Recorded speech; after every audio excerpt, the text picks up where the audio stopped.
بسم الله الرحمن الرحيم. الحمد لله رب العالمين والصلاة والسلام على أشرف الأنبياء والمرسلين، أما بعد. وعنه قال: أتى النبي صلى الله عليه وسلم رجل أعمى فقال: يا رسول الله، ليس لي قائد يقودني إلى المسجد، أو كما قال. کتاب ریاض الصالحین یوصلو یون نمبر باب شروع بابو په بارد دی کې چې د جماعت د منځ فضیلت او غرواله. دریم نمبر حدیثو دا حدیث هم د مخکې حدیث په شان د ابو هريره رضی الله عنه روایت ته غوي چې اتى النبي صلى الله عليه وسلم رجل اعمى. نبی صلی الله علیه وسلم ته یوړون سړی راغی صحابي، او داړون سړی چې ابن حجر ولا فرمایي دا ابن ام مکتوم نو، دا یو بل انسانو صحابي. فقال فسوي يا رسول الله، اذا الله پیغمبره، ليس لي قائد يقودني الى المسجد، نشتره زما د پاره یو کس چې هغه مارا ولی جمعه ته جمع مستمارا ولی زړون دی مپسترګو باندې لیدل نشم کوله.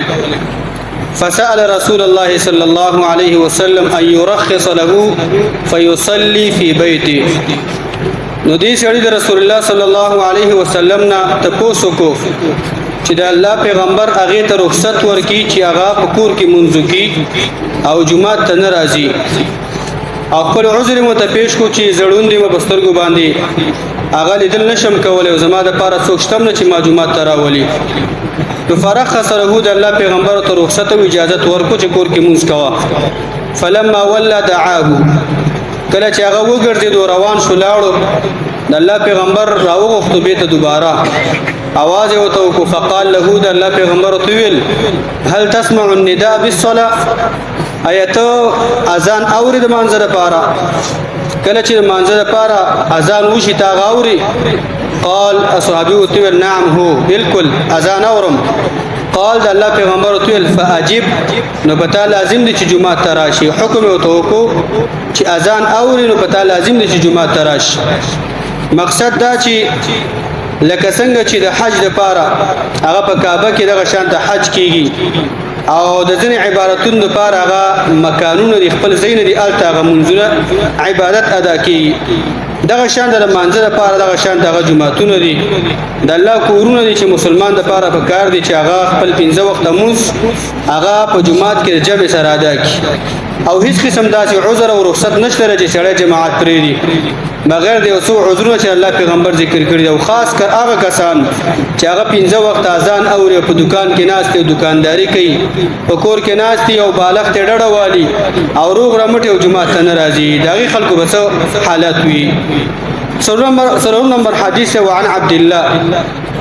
الله نے روایت وقیل عمرو بن قیس، او چا ویل چې دا روایت عمرو بن قیس نه دی، المعروف بابن ام مکتوم المؤذن رضی الله عنه، او چې دا مشهور دی په ابن ام مکتوم باندې چې دا اذان کوون کې وزن به کول رضی الله د دې صحابي روایت دی انه قال چې یقینا دی صحابي د الله پیغمبر ته ویلا: یا رسول الله، اې د الله پیغمبره، ان المدینه کثیره الهوام والسباع، یقینا دا مدینه دا علاقه چې دا کثیره الهوام، دا د ډیر زیاتو مارانو لړمانانو زیاده، والسباع او دغه شان د شرمخان او د سپو زیاده. د الله پیغمبر دلته شرمخان زید تی سپی ډیر دي، ماران لړمانان دا ډیر دي، او بل روایت کې راځي په دې کې نشته دي، او ته ویل چې وانا ضرير البصر، او زما سترګې ړندې دي، نظر می کار نه کوي. الله پیغمبر څوک منشته جمعه ته مراولي، او دغه شان د ضرري شیان هم ډیر دي په لارو کې، او سترګې مې مړندې دي، نو ماته یعنی رخصت راکړي زه په کور کې مونږ کومه. فقال رسول الله صلی الله علیه وسلم، الله پیغمبر ته ویلا: تسمع حي على الصلاه حي على الفلاح فحي هلا. ته اوري ورا ځکه دا صحابي د حالت نزان الله پیغمبر معلوم کو، ته حي على الصلاه اوري ته حي على الفلاح اوري نو فحي هلن نو تر ازدي جمعه سره پر اجازه نشته څونه هغه اعذار موجود دي ړوند دي دراوستوي څوک نشته دي لارو کوڅو کې تکلیف دي شرمخان نه ماتولو دغه شانته د سپود ماتولو اسباب موجود دي ماران لړمانان موجود دي او د مدینه کې د خړونه مورونه ډېر راتلل دا لارې کوڅې ګډې وډې وي او ړوند دي د الله پیغمبر ته اجازه نه ورکي هغه تسوي تحي على الصلاه اوري تحي على الفلاح اوري فحي هلن تب جمعه ترازي استاد لپاره به کور کې اجازه دانشته دي روایت ابن ماجه کې راځي الله پیغمبر فرمایي من سمع النداء فلم ياتي سوچ اذان واوري جمعه تراني شي د مانزه لپاره دا د الله د پیغمبر الفاظ دي فلا صلاه له د دې سړي ګوره مونږ کېږي الا من عذر مگر عذر د وجه نه صرف کور کې مونږ کېږي او چې سړی اذان اوري 15 وخت اذان اوري ماشاءالله نن سبا څومره سہولتونه دي څومره سہولتونه د جمعه د وبونه به خبر نه د جمعه د مصارفونو به خبر نه د امام د پیسو نه به خبر نه د نورو د شان د ضرورتونو به خبر نه صرف راځه مونږ کوا عبادت کوا الله یادوا ز او قسم مور کوا متانه الله ته پوس نه کوي د الله پیغمبر فرمای یو بل روایت کې د صحابه کرامو د الله پیغمبر ومل عذر ته شه دي د جمع نه د پاتې کېدو عذر ته شه دي الله پیغمبر ته خوف او مرض خوف ویره ده بدن باندې ویریږي دښمنی ده